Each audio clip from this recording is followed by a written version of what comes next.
Welcome students. In this class we are going to understand some important literary techniques, and in these literary techniques we are going to understand caning and anthropomorphism. In the previous class we understood the fine difference between literary techniques, literary devices and literary elements. Now in this class, under the head of literary techniques, we will understand the most important literary techniques, caning and anthropomorphism. So let us understand what are caning and anthropomorphism. Before we proceed to understand these two, let me remind you about the literary techniques. What are the literary techniques? You must understand these are the special constructions of language, or we can say specific and deliberate constructions of language, which are done by the writer, which are used by the writer to make his writing something special, to convey the meaning in a better way. So let's proceed. Firstly, I will give you a short definition of literary techniques. Literary techniques are special constructions of language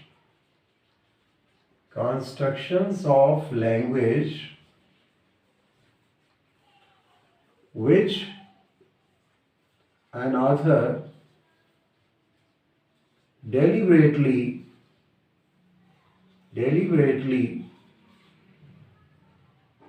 uses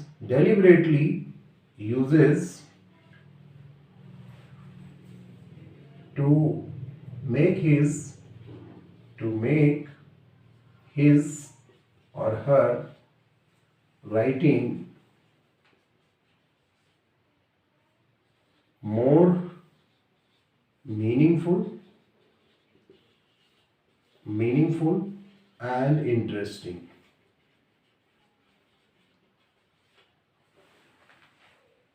These are the language constructions which are deliberately used, specifically used to convey the meaning in a very impressive way, in a very interesting way. So now let's come to the point. What is caning? Caning.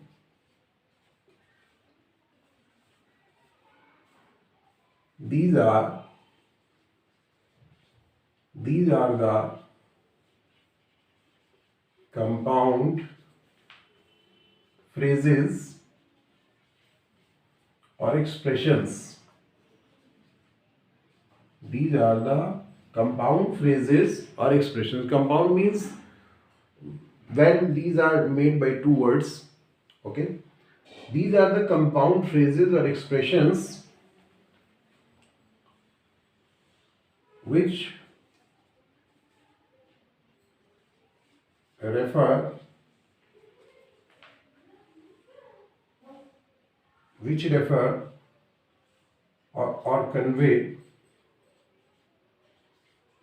or convey some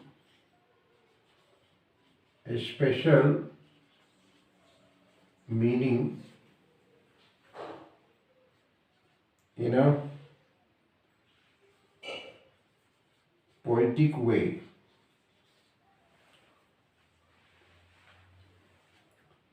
Here,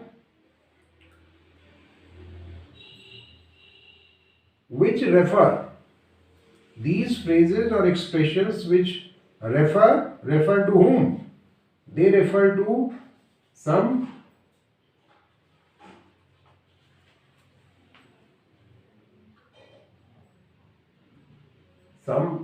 person, place, thing, or an idea.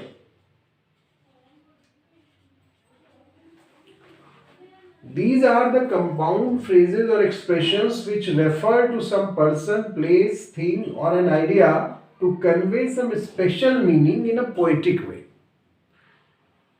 Poetic means in a figurative way, when literal meaning is not conveyed. Okay, so here compound phrases or expressions convey some figurative meaning, and they refer to some place, some thing, some object, or some idea. So what are the examples?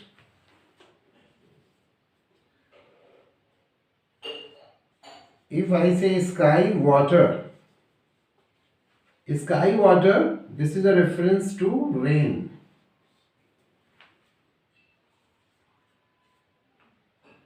Battle, sweat. This is a reference to blood.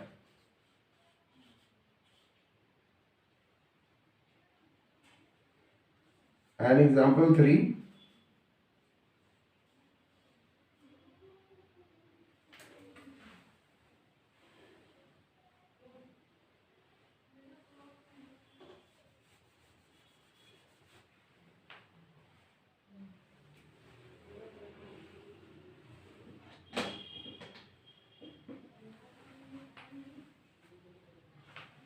Sky water is a reference to rain, and battle sweat is an example to blood.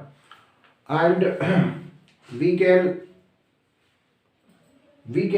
refer to some other words like this, which give us some special meaning.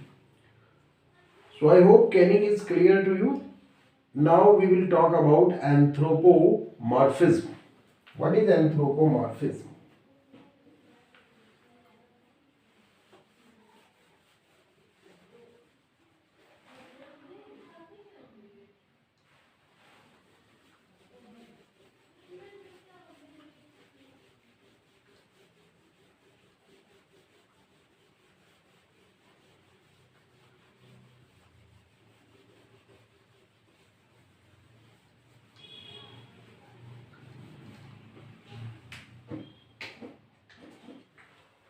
Anthropomorphism, it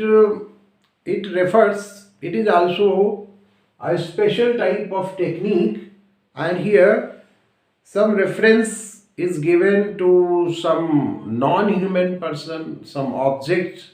When we attach some emotion, some human quality, some human emotion with some non-living object, or some non-human, that means some animal like that. So anthropomorphism, anthropomorphism, it's a technique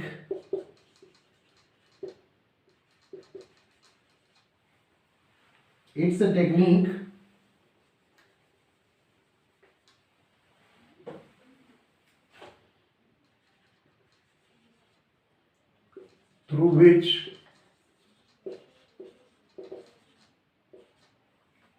a human quality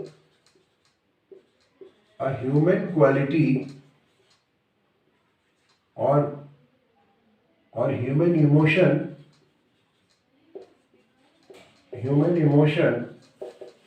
is given to a non-human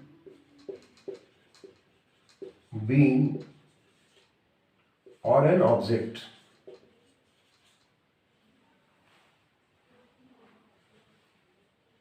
What is the purpose? The purpose is to have some relatability of that object with the audience, or have some relatability between the audience and that object, which is referred to in this way. The basic purpose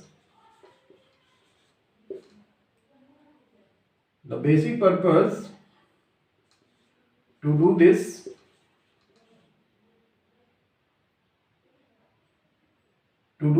is to create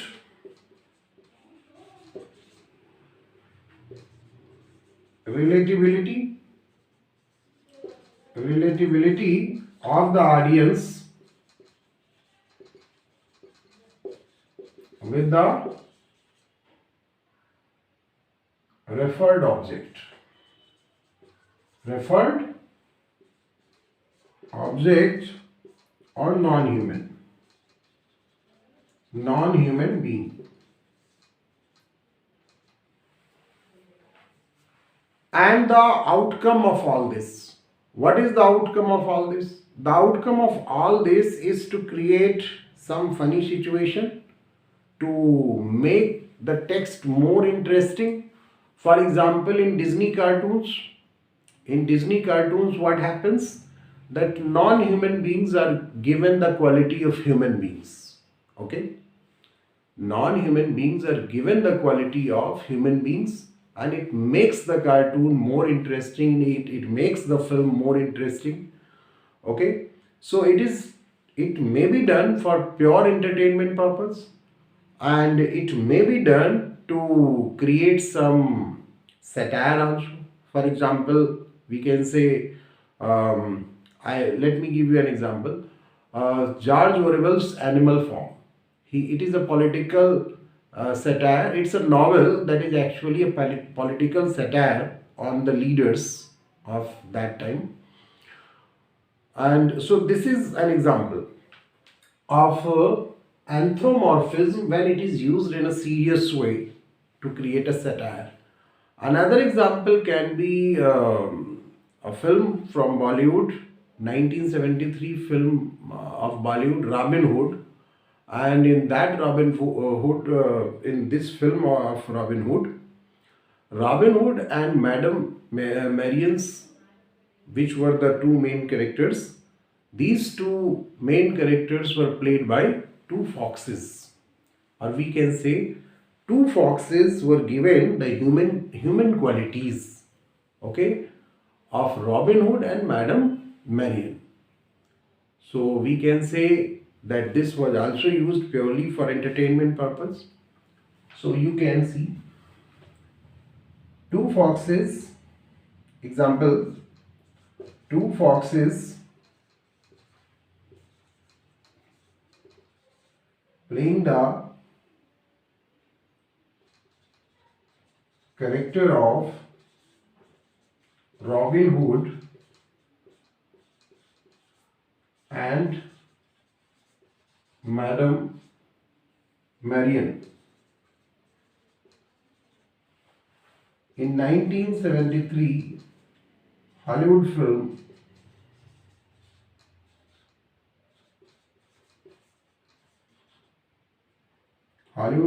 Robin Hood.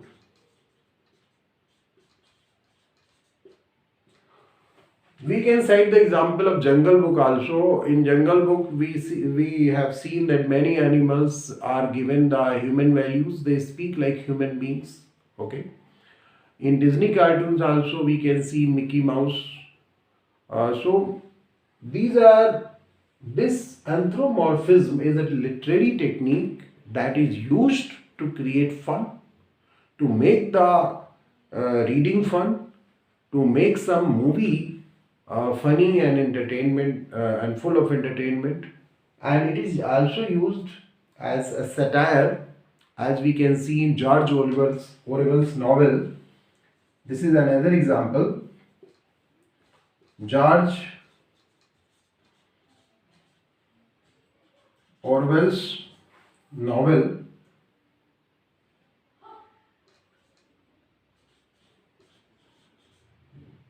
a political satire.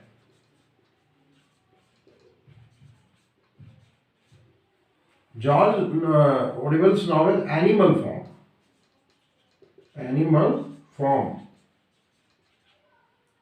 What was this? What type of novel this? A political satire. Here George Orwell's novel Animal Farm also uses anthropomorphism. Here animals talk like political leaders.